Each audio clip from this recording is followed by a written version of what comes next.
This is the Geek Gab with your host, Daddy Warpig. I am back. The Geek Gab is 1 hour of anything at all that I, your host, want to talk about.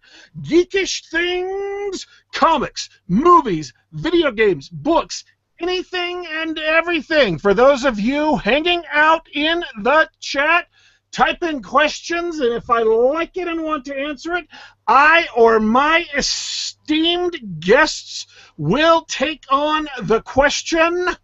We are broadcasting live, as always, from the secret bunker deep underneath the House of Geekery to protect us from the hunter-killer robots seeking out your host. By the way, you can catch me, Daddy Warpig, on the air Monday through Friday, 7 p.m. for the Kick-Ass Geek Cast, half an hour of news and commentary. You can also catch me at the House of Geekery, daddywarpig.com. Once again, that is daddywarpig.com, or you can follow me on Twitter at daddy_warpig, at daddy_warpig. Our guests today are Stream Mom Remy Punks, which if you have been hanging out in and or around Gamergate, you should have seen several of her tweets. Go ahead and say hi. Hi, everybody. How are you?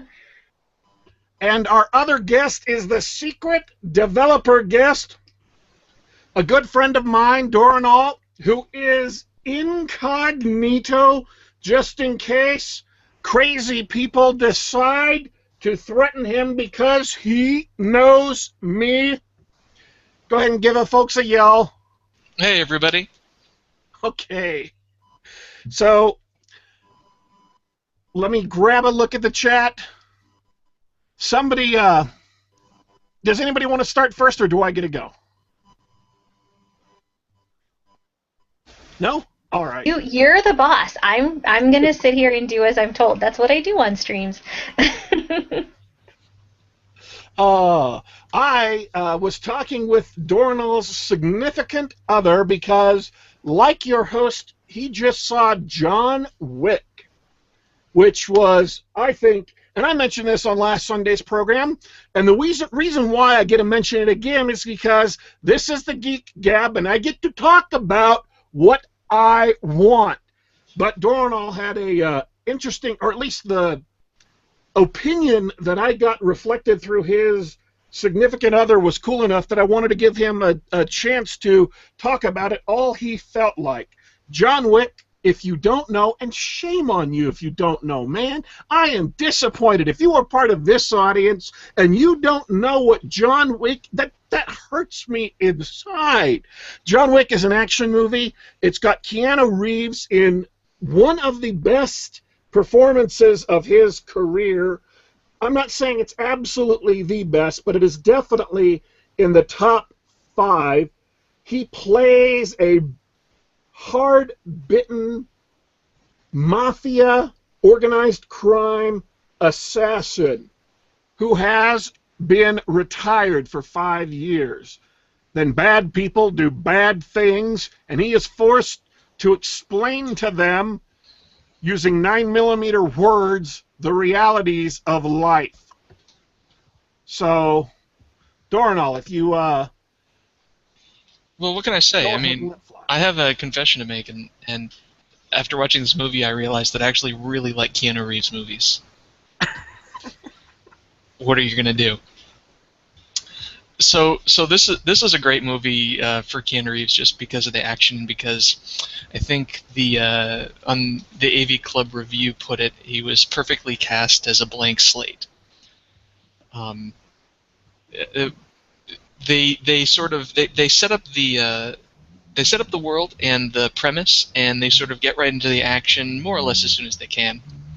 But I think what really caught me about this film is that the setting was It was stylized, but it was also really sort of detailed. They did a great job of crafting this sort of interesting, and I mean, you might call it like a generic crime movie setting, but you know the detail they put into it, like the way he interacts with the police near the beginning of the movie, and there's this whole underworld of criminals that they all have their own currency, and you know they all pay each other in golden coins, and they don't treat the audience like idiots. They don't over explain everything. You just sort of you sit in and you go along with it, and you're sort of let into this crazy, interesting underground world of theirs. And honestly, what made me want to talk to you about this was that you caught something that I just didn't get when I watched the movie, which is those gold coins, the currency that they're being paid in is a favor. Yeah.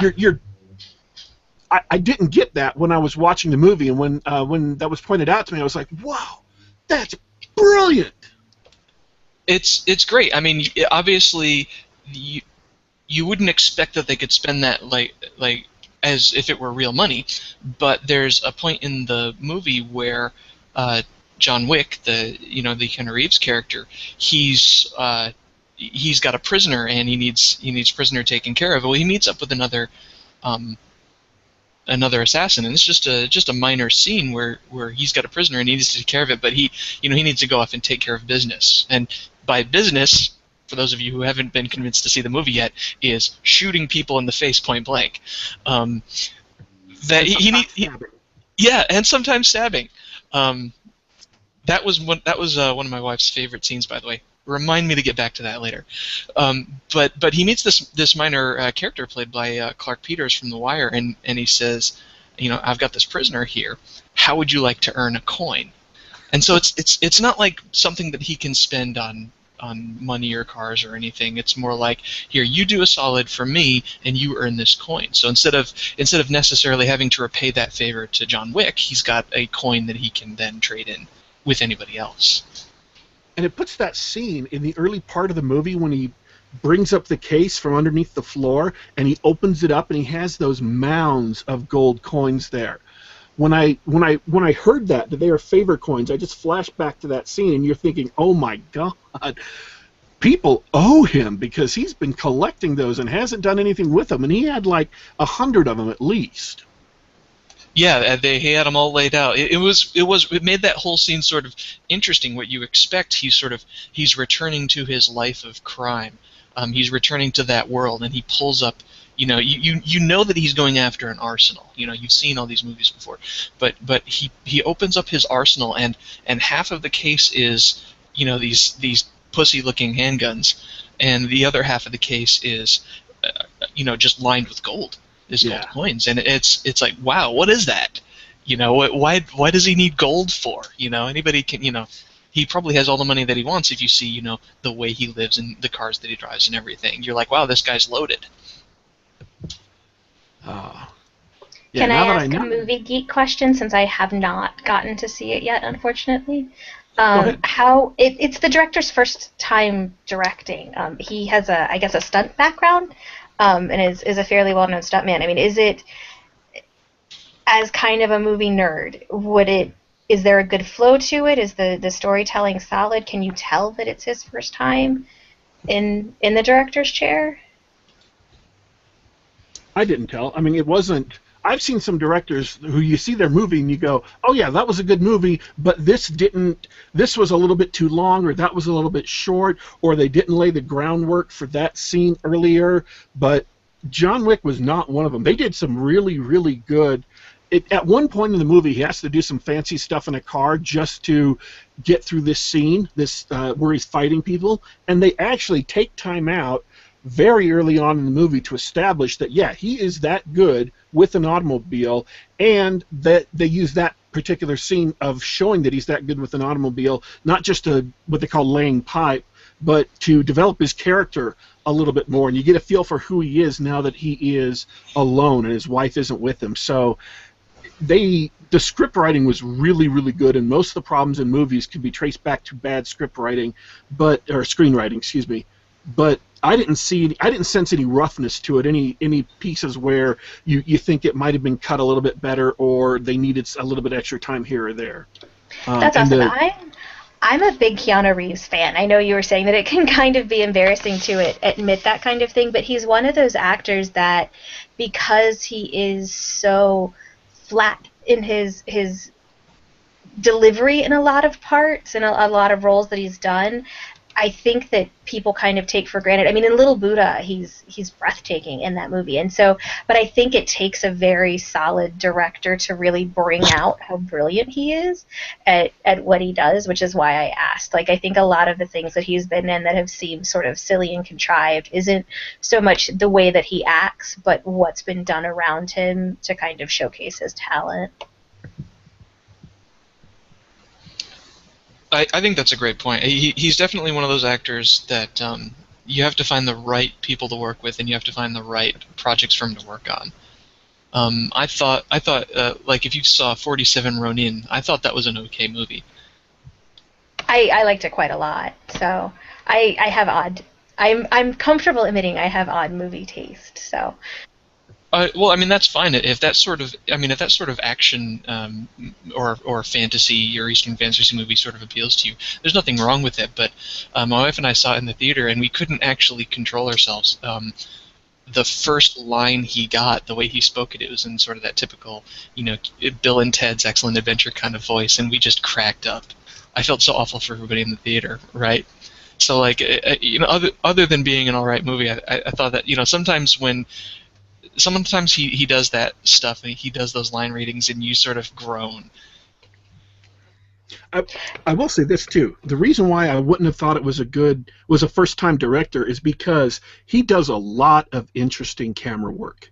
None of the fight scenes seem like repetitions of each other, and they don't even seem like they come from the same director almost, just because they're unique, not in what happens, but the way it's lit, the way it's shot. They all feel like a cohesive whole, but they're each different enough that it feels like a separate scene. It feels like there's emotional beats to the scene that are different from fight to fight, and the stakes are different from fight to fight, and the director brings it all out so where each fight is different, but they all feel like part of the same movie.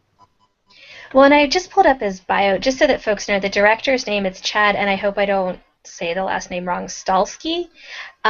He, according to Internet Movie Database, he comes from a kickboxing background, and then he has a humongous list of stunt credits, from The Hunger Games to Sherlock Holmes to, X-Men Origins, just on and on, 300, like V for Vendetta, very big movies he's been the stunt coordinator on, and actually working as a stunt double, like in the Dukes of Hazzard and various other things. And I think that when you have an action film, maybe having that physical knowledge of what these sorts of scenes work like, I think could really add a lot of depth. And because a lot of action scenes are throwaways. It's like, okay, that thing exploded, that person got hit, that was cool, move on.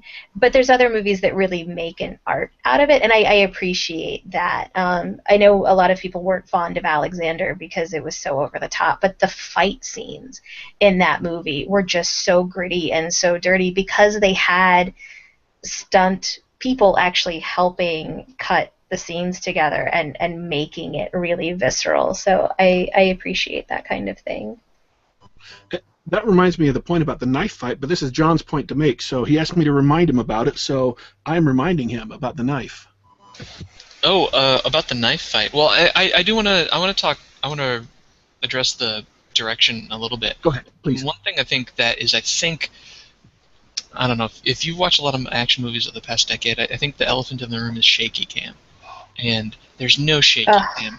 Everything is beautifully staged, beautifully choreographed, and we know that the actors have the acting chops. Keanu's been doing this stuff since The Matrix, and all the action scenes are beautiful. You understand every piece of movement that's going on. You understand why they're moving, and they've got a couple of very interesting. A very fun thing to watch is that they do this several times where, because John Wick's fighting multiple bodyguards or assassins, at a time. Several times during the movie, he does this thing where he'll incapacitate or stun the person that he's in close combat with. Someone gets up and close and he has to incapacitate them. Once he doesn't kill them right away because he's got everybody else shooting at him, so he'll incapacitate them and then have a gunfight with the other 3 people in the room, and then finally finish off the other guy in the room. That happens 3 or 4 times during the movie, and it's really effective. And it's interesting to watch, and it also shows how much of a badass he is. And I'm sorry, I'm going to interrupt you real quick. In one of the movies I think is really, really brilliantly done is Saving Private Ryan. And one of the things that I love about Saving Private Ryan is in the climax scene when they're in that town, there's all these troop movements going on and all of these soldiers maneuvering in and out and around buildings.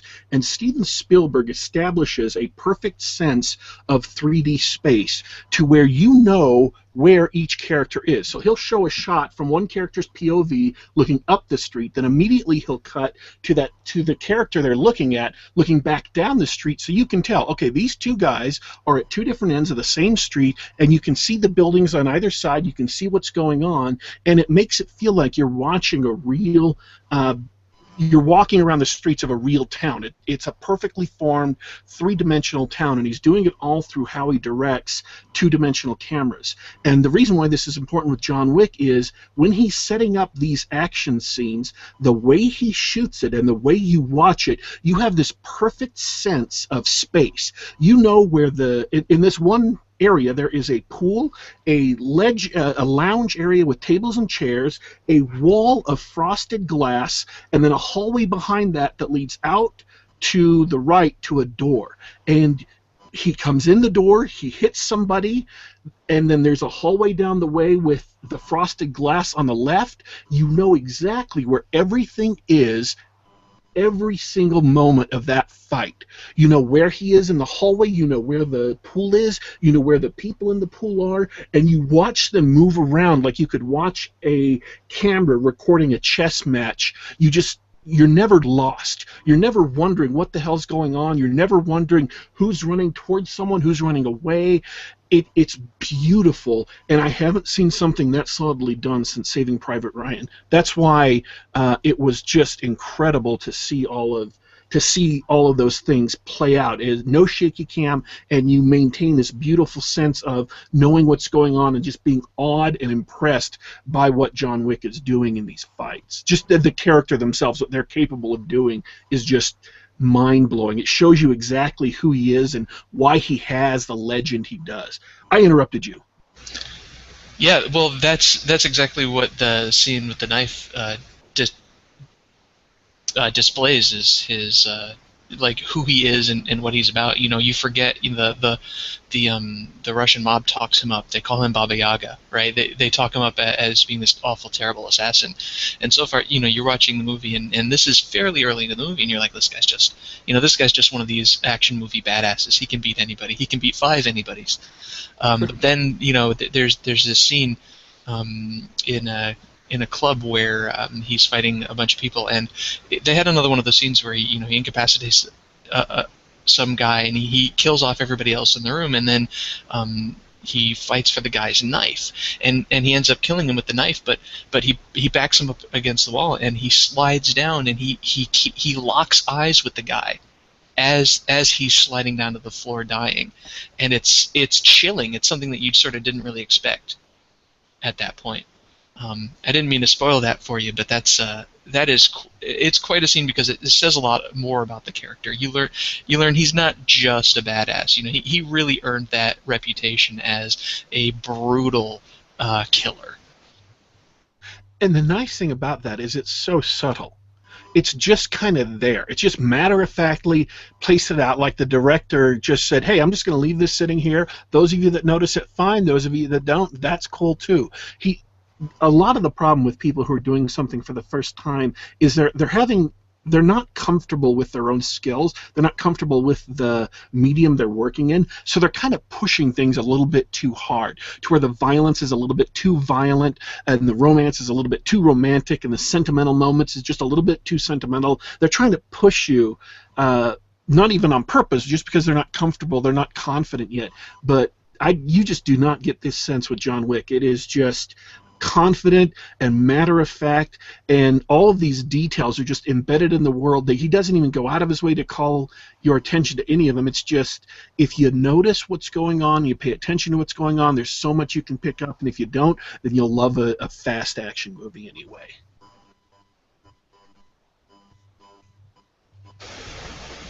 I have a question. Have either of you seen The Raid Redemption? No.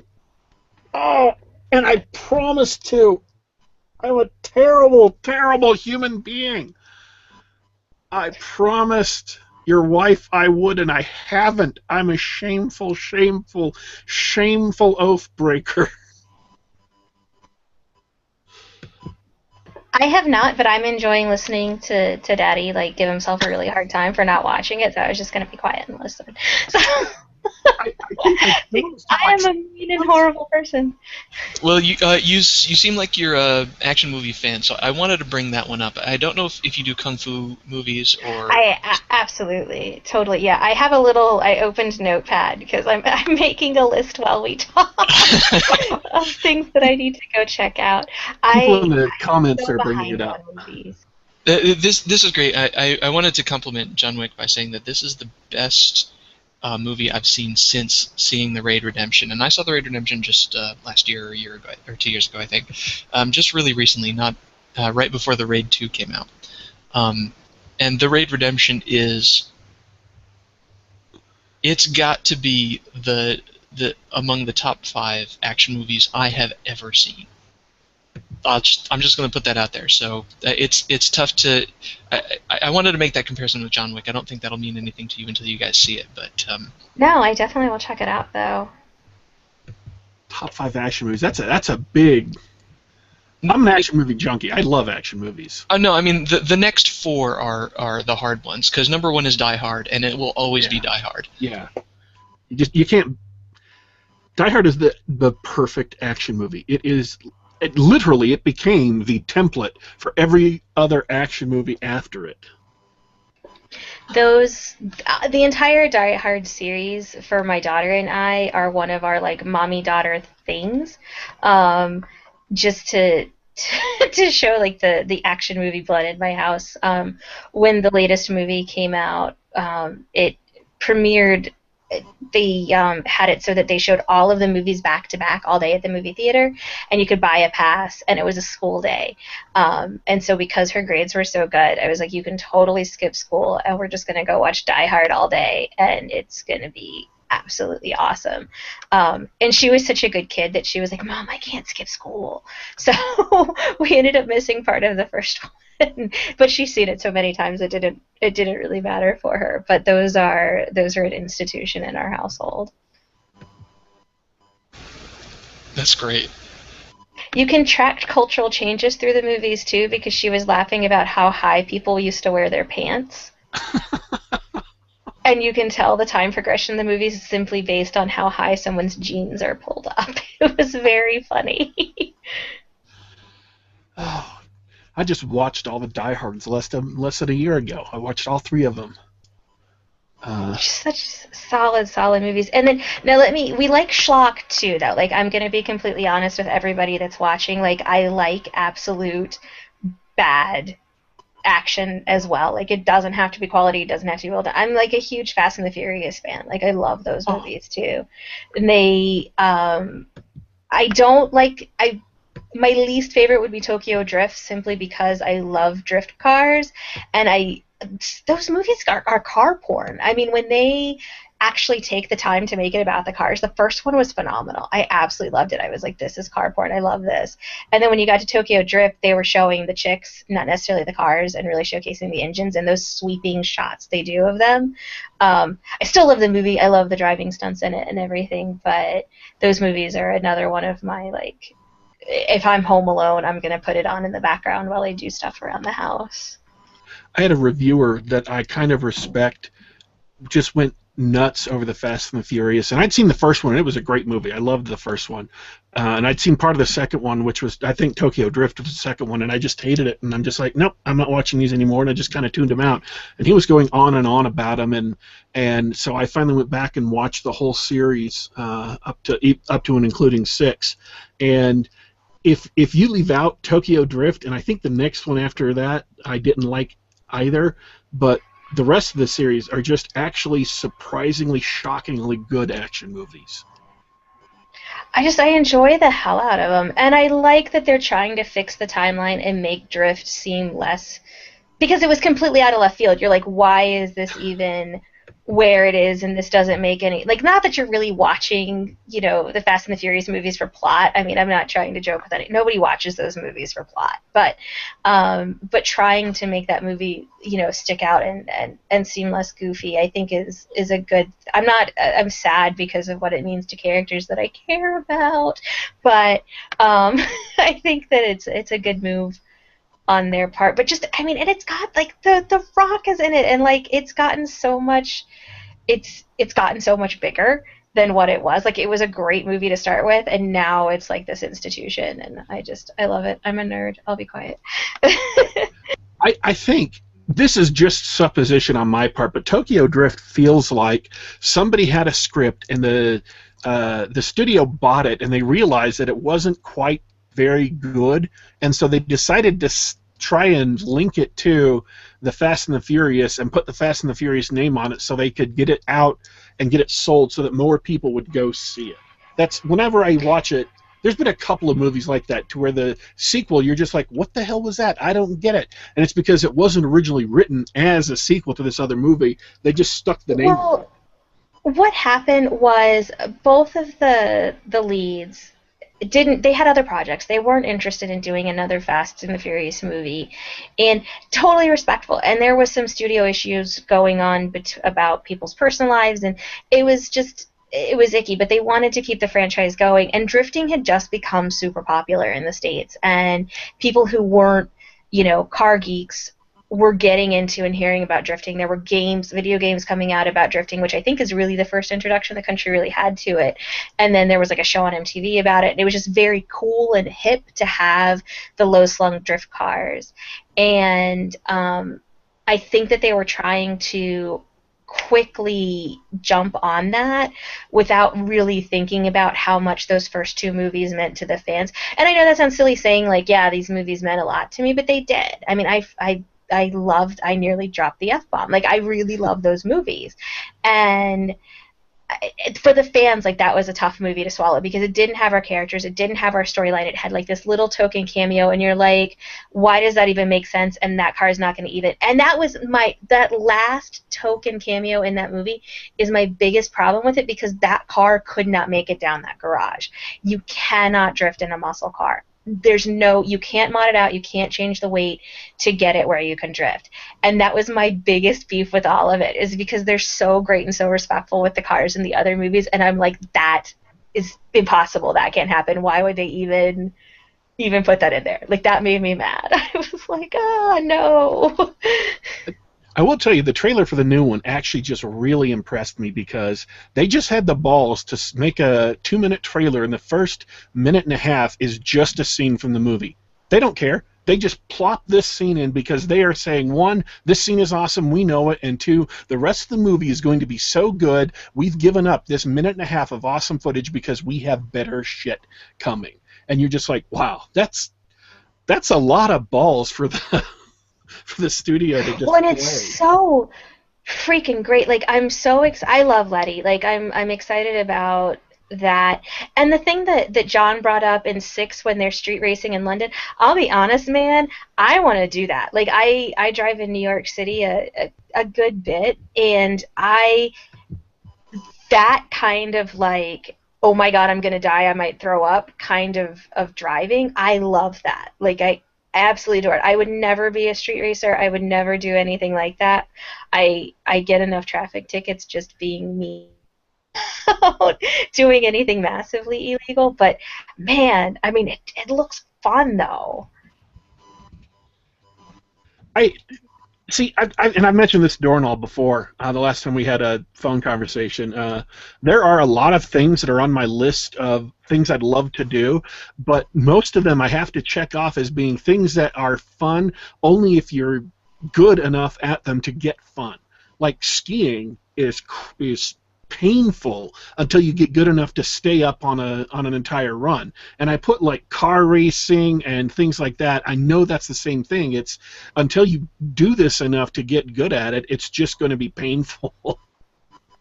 Yeah, and just it's like with racing and these cars. I mean, I had a modded out Honda Civic up until about 4 years ago, and I again, I would not street race, and I didn't have a roll kit or anything in her, but she was not the kind of car. Like, if you pulled up next to me, like, in your muscle car, like, I was going to beat you off the line just to kind of make you feel bad about yourself. But just with the money that I put in my car to make me feel confident on the road, I couldn't even imagine. Like, and watching those kids wreck the cars in the movies and stuff, I'm just like, oh God. So not even thinking about hurting myself and the bodily harm I could do to myself, but the financial loss of if you try racing and completely bungle it, oh God. No, thank you. All right. I like the Fast and the Furious series. I do.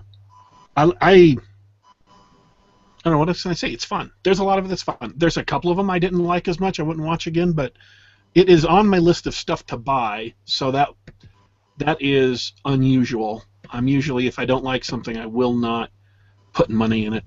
So let's go to Dornall. He's very quiet. He's like, God, why are they talking about cars? I'm afraid it's on my list now. It's on my list of things to watch. Maybe I'll skip Tokyo Drift, though. Yeah, skip 3. It's not even. It's in the story. The way that the movies go, it's 1, 2, 4, 5, and then up, and then 3 is going to come into the timeline after 7, because there's character stuff. Like, you don't have to watch 3 in the third spot. Skip Tokyo Drift. Don't even watch it until after you watch 7, because the story won't make sense. So it was a retcon or something? Yeah, it was just... Well, yeah, and that's what they're doing. It came out, and they didn't... The 2 primary actors, because of personal stuff that was going on, were not available, and the studio made some statements, and some studio people made some statements that were very... I mean, they were bigoted, and they were stupid, and the actors, like, this is stupid. I'm not taking part. And thank God that got fixed. But... they put out Tokyo Drift with, like, Little Bow Wow is in it, and some, like, random white guy I've never seen again. And there are good characters in it that they then incorporated into the primary cast of the other movies, and that's why they've moved 3 sort of to the end to make what happens with those characters in that movie make sense. It's like having a movie that they advertise as Die Hard, and Bruce Willis is not in the entire movie except for a 2 or 3 second cameo at the very end, and it doesn't have anything to do, and it's set, in some random place, has nothing to do with the rest of the Die Hard movies, and Bruce Willis just kind of shows up at the end. That's what Tokyo Drift is. Yeah. That was. And then, but fans got attached to secondary characters in the movie, and I think that that's great that they had that awareness of, hey, secondary character that, I don't want to spoil anything. So, like, the secondary character is, we need to incorporate them into other movies. How do we do that? Because this person, and the thing that's great about that particular character is that and I'm being super careful because it's like huge spoilers, but he's a huge car. Sung, the actor, is a huge car nerd, and he's super, super passionate about American muscle. So he was brilliant casting in it, and I followed him on Facebook because he was a car nerd. I didn't even realize he was an actor, and when I saw him in the movie, I was just like, oh my God, and was like super excited, even though it was cars that he doesn't necessarily drive. It was really cool, and his car knowledge, I think, has really helped with the newer movies. I think as the movies go on, they improve, honestly, for me, just from the fangirling on the cars. He's great, and the science that he puts into the driving and everything is just really awesome. His character was the only good part of that movie. That may sound really, really harsh, but it's the truth. His character no, but it's really true. I mean, he was just great. He carried the whole thing, and he wasn't even a central focus. But and nobody, if you haven't seen the movies, like, don't Google, like, I don't want anybody to be spoiled, because spoilers make me sad. I mean, I like them for me, but I don't like to spoil other people. I feel guilty. But he's just absolutely great. And totally follow him on Facebook. Like, if you like muscle, oh my God. Like, his car posts are just pornography. They're amazing. They're so great. I'm scrolling back through the comments to here. We got a couple of video game questions. It's a hardware question. Oh my God, video. Yay. PC hardware question. So Borinal this is right up his alley. So I'll give you both of you if you have anything else to say about the movies before I jump tracks completely. Nope. Okay. Question from None of Your Business. What features are essential in a gaming computer? I'll take this. You need a keyboard, a monitor, and a case with some parts inside it. There's other stuff you need, but that's the basics you have to have. Oh. We'll toss this over to Dorinal to take. Yeah, what was the can you get the details of that question again? It's what is essential, what features are essential in a gaming computer? Essential in a gaming computer. I mean, any computer you get nowadays prefab or put it together, I mean, all the parts are there. So it really depends on your priorities and your budget. I've built I'm not your typical enthusiast who's always building a new computer, but I've built mine and I've used prefabs, and the most important things when actually building the computer, I found power supply and video card. Obviously, and that depends on what kind of game you want to run. I mean, Blizzard games famously run on anything. I'm pretty sure you could play the original StarCraft on an Etch-a-Sketch, or one of those Tiger football games from when we were kids. You know, if you're just gonna emulate PlayStation 1 games or Nintendo games or whatever, it doesn't really matter. If you want to play brand new stuff, if you're the type that really wants to get into always playing the latest greatest games on their best settings and everything, if you want to be that kind of computer gamer, you're going to want to hit the internets, and there's tons of communities around those sorts of things. In other words, if you're asking this question hoping to play the latest and greatest,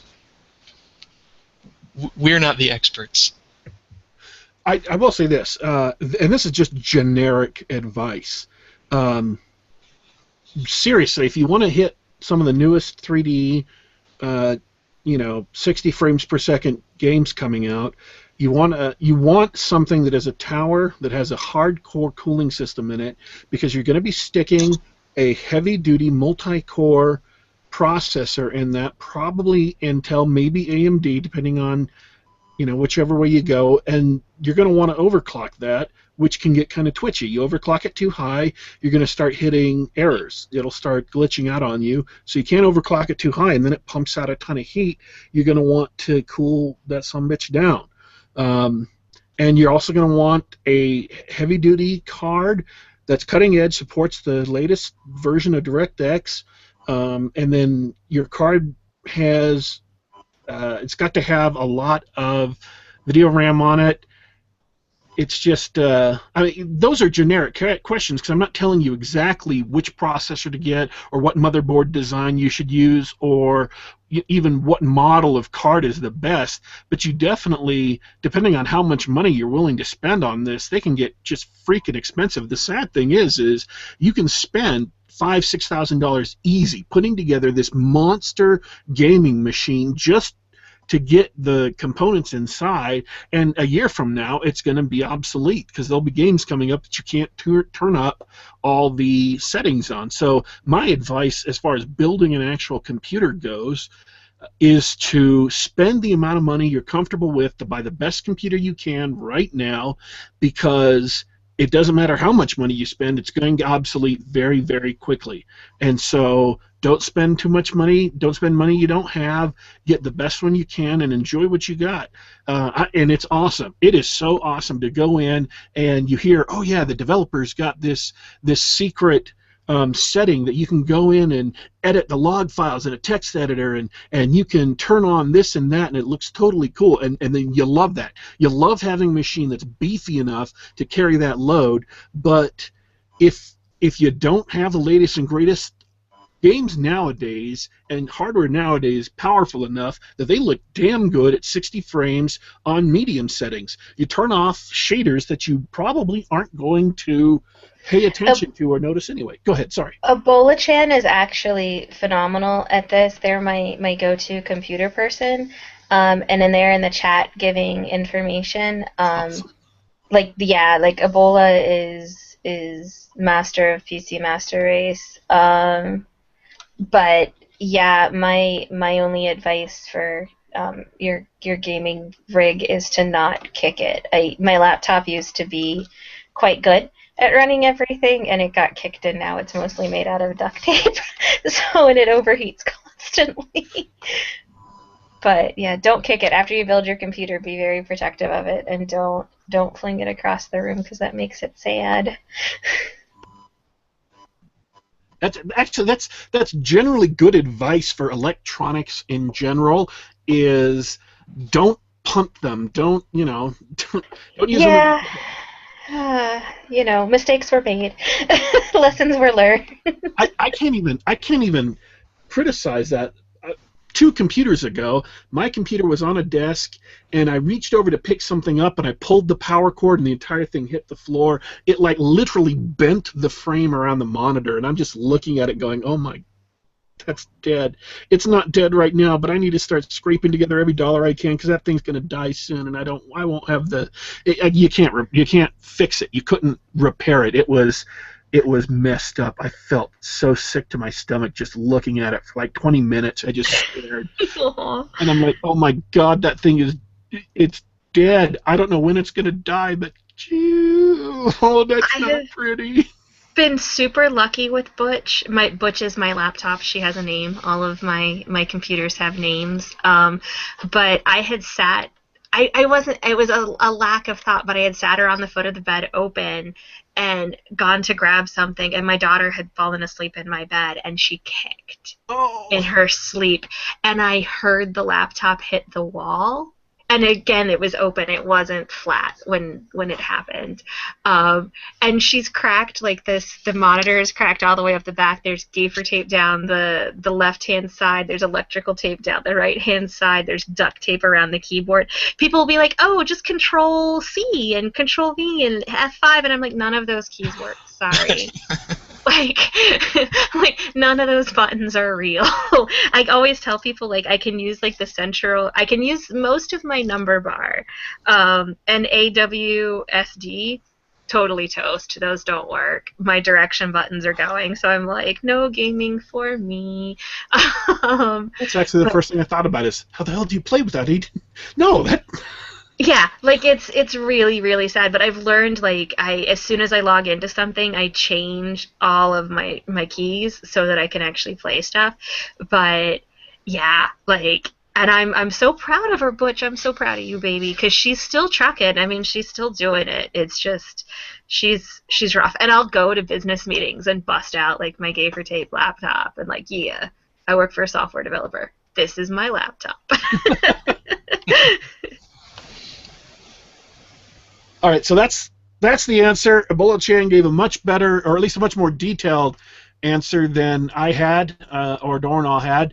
See, now we get all these people coming in, and we're zooming down towards the last 12 minutes of the show. I'm scrolling up to see if we had any other questions. Can I shill Gamergate Toys for Tots?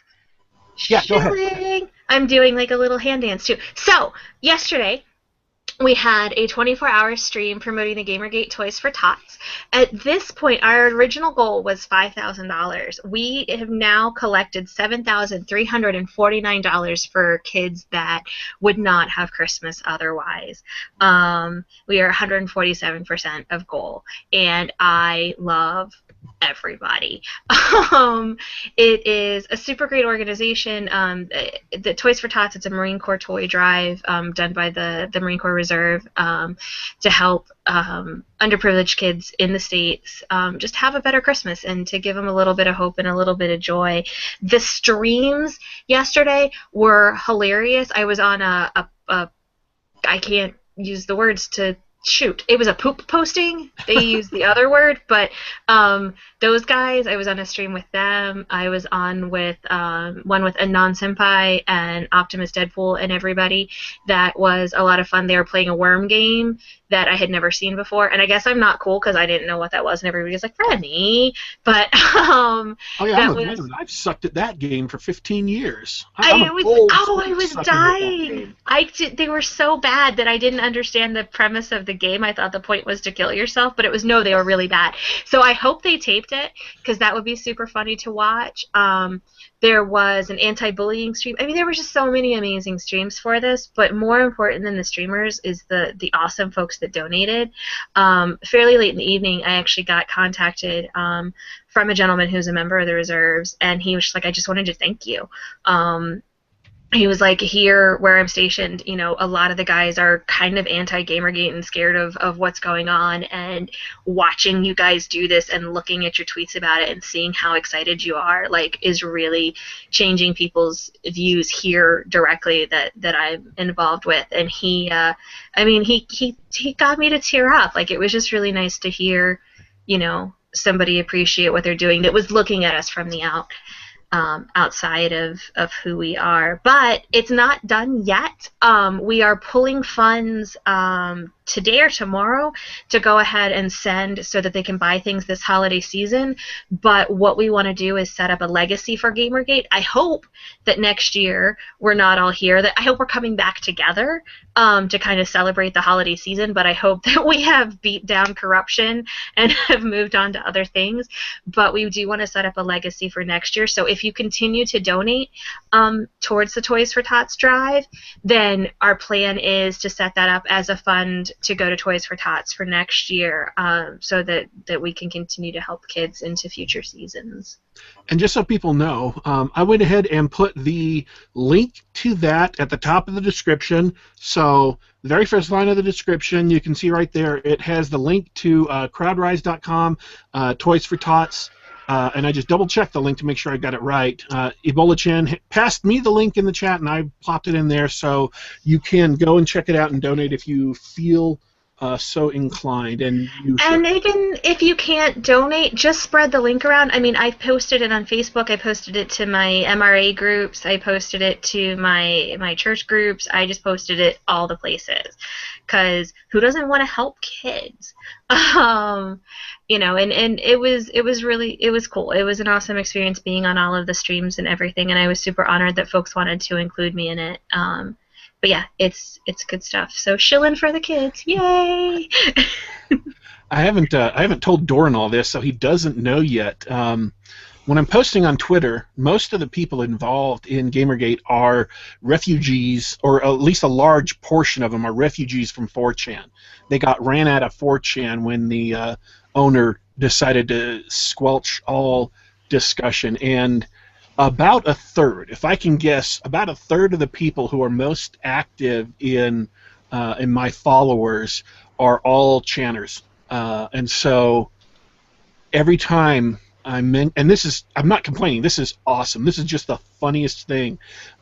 Every time I post something about certain topics, they will go off and drop GIFs and memes, and it is just hilarious. Just keeps me in stitches.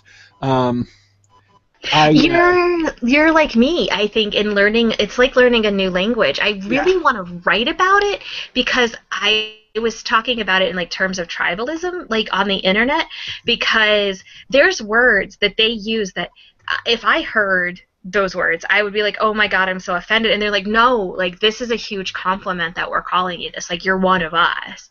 And it's such a really weird and interesting and neat culture to get to know and to be a part of. It's neat. I love this experience. Like it's been we're like the worst internet hate mob ever because because everybody's just so like inclusive and great. And I know I'm dumb. Like I come on streams and people will be saying stuff and I'm like, you use words and I don't know what those mean. And they're so patient with me. Like they're just like, oh no, it's okay, Stream Mom, we'll explain. But yeah, it's been really cool, and even people who aren't like actively taking part in the hashtag, like I brag on us all the time. I'm just like, I am so proud of these people that I am in this movement with. They're great folks. Even the ones that like from the outside I'm sure look scary. I mean, we have people who post in the hashtag who I'm like, oh my God, those words. But then I meet them and I'm like, oh, okay, I understand. Like you're not scary at all. Like that's just your tribe's language. Okay, I get it. I've had a lot of fun. I mean, I knew something of 4chan before this all happened, but I have had a big education in 4chan. It's been. It's great. It's sort of like they take what a normal person might think of as like the worst of the internet. Like this is my nightmare of what the internet is supposed to be, and they sort of just they sort of put that in the mirror and they make fun of it, and so that's what you see if you're like us. Warpig and I are the same age. We come from the same place. On the internet, we first viewing a place like 4chan, it's like, yeah, these people are just fucking around. They're this is the way they do things. But to someone who isn't familiar with that kind of culture, they're going to see it's what's going to be reflected back. That they're going to see, oh, this is literally the worst of the internet. It's not, and I've noticed even in Gamergate, like sometimes we sort of use our different, and I like the term tribe, so I'm gonna use it. But I mean, I post on something awful. Like I'm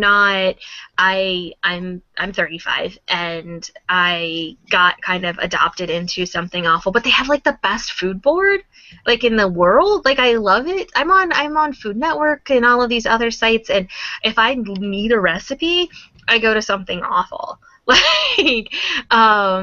And but people don't think about those aspects of those boards. So I see folks on Twitter like, oh, this person's a goon, that person's a goon, and I'm like, well, I've taken part in goon swarms. Come on, guys. And I'm like, Mom, like I screw everything up, and they trust me, so meh. But we all definitely have, and then even within Chan culture, like there's the different boards, and this board posts like this and that board posts like that, and it's just really, really interesting and great. Like I feel very special being included in it because I'm such an outsider to it. Like I said, I get dumb and I'm like, I don't know your words, I'm sorry. Yeah, and they know I'm not a channer, but at the same time, they've treated me fine.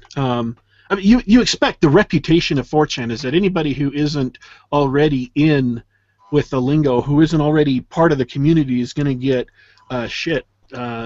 just get flamed, which kind of can be a mild word if you're on the other end of that. But I have had nothing but respect from the channers who follow me, and I've given them nothing but respect. I mean, Senpai and all of those guys have been just awesome.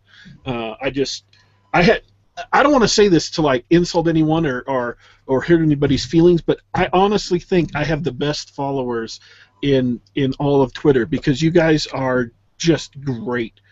It is amazing to me how cool and kind and funny and sharp and quick you guys come up with stuff. Did you read Apola's definition of what a swarm is, a goon swarm is? It's a raid, but like a raid with fluffy. I am a fluffy bunny. There is no pizza involved in a swarm. Yeah, we just go in and wreck other people's games. That's all. It's not serious. We just have good time. We do have the best followers, though. I think a lot of ours overlap, and I mean, just things like I'll be sad over something stupid, and it's like we have this big, weird, dysfunctional, dumb, awesome family. Yeah. It's great. Last night, I mean, I seriously, I had a real, actual problem pop up. We are running out of time. I've got like 4 minutes left, so I'm going to have to do this quickly. I had an actual problem pop up. My computer, I finally got it through my thick skull that my computer had been compromised a long time ago. My computer has been compromised for almost 2 years. If that scares the hell out of you, it should. I had someone install a rat on my computer, a remote monitoring tool. And I have just gotten very, very lucky that the only things they did to screw with me were to monitor me, watch me through my webcam. You say, that sounds lucky. I said, they didn't touch my bank accounts. They haven't broken into any of my email accounts or anything like that. And I'm going through and revising all that to make sure it doesn't happen again. It doesn't happen now that if they figure out that I caught on. The only thing they did was wait until I was like really grooving to some really cool song and kind of dancing in my chair, and then play this spooky ass sound file that sounds something like this.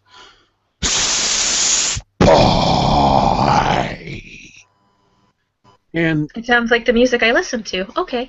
The hell out every time they did it. So the only thing they did was monitor me and fuck with me every now and then. They didn't hurt anything. They didn't delete anything. They didn't upload anything that I know of.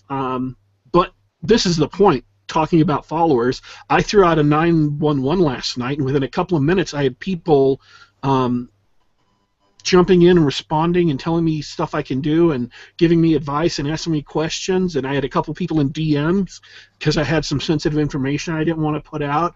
And, you know, people retweeted it. And, I mean, I had this huge crowd of people who knew what they were talking about jumping in to help me just like that. And it's awesome that all these, and it did not have anything to do with Gamergate. It didn't have anything to do with what's been going on, because this happened, like I said, almost 2 years ago now, or at least that's the first time I can remember this happening.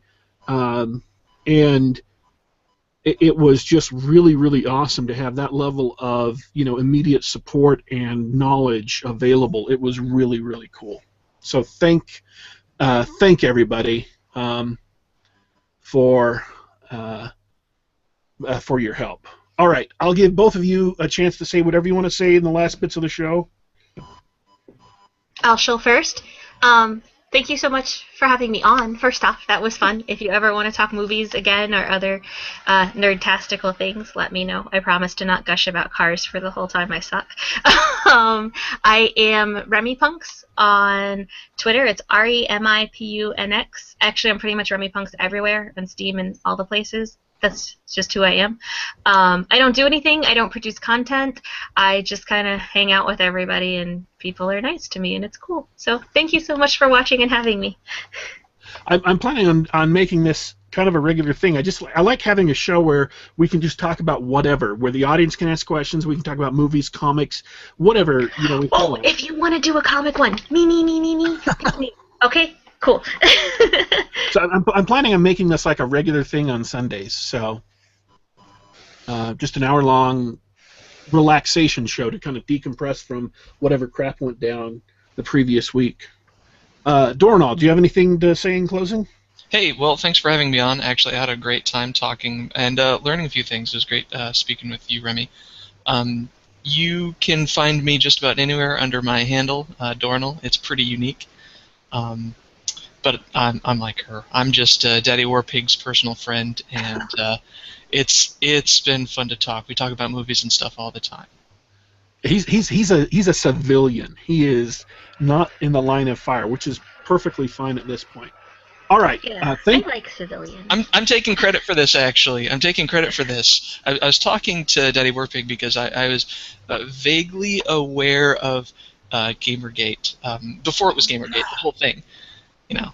That was all your fault. It was. I was like, hey, man, you know, you write a lot of geek stuff, you write a lot of gaming stuff. I'm surprised you haven't said anything about this yet. And he's like, yeah, you know what, you're right. Maybe I was kind of holding off. Maybe I will say something about that. And then it all blew up.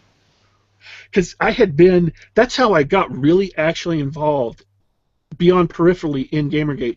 I'd been like on the edges, posting some stuff in the hashtag and reading stuff, but not like really involved for almost 2 weeks, I think. I just didn't want to post on it on my blog because I just found the whole thing really, really depressing and frustrating.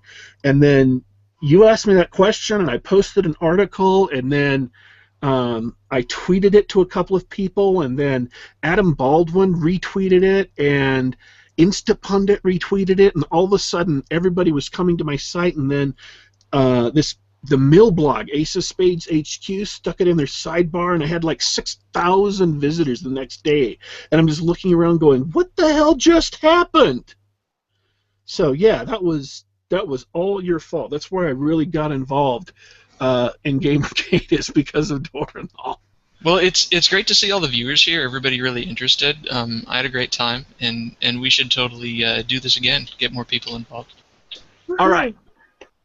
Time for the loud closing stuff. So if you've turned up your speakers, you might want to turn them back down. This has been Daddy Warpig's Geek Gab with Doranol and Remy Punks. Every Sunday, 7 to 8 p.m., an hour of geek talk. Nothing serious, nothing combative, just the fun stuff that we all love. I am your host, Daddy Warpig. You can catch me on Twitter at Daddy_Warpig, at Daddy_Warpig, or check out the House of Geekery, DaddyWarpig.com, DaddyWarpig.com, and Monday through Friday, 7 p.m., half an hour of the Kick-Ass Geekcast, news and commentary with your host, in case you haven't figured it out by now, your host, Daddy Warpig. I just want to say this, signing off for tonight, I will be back.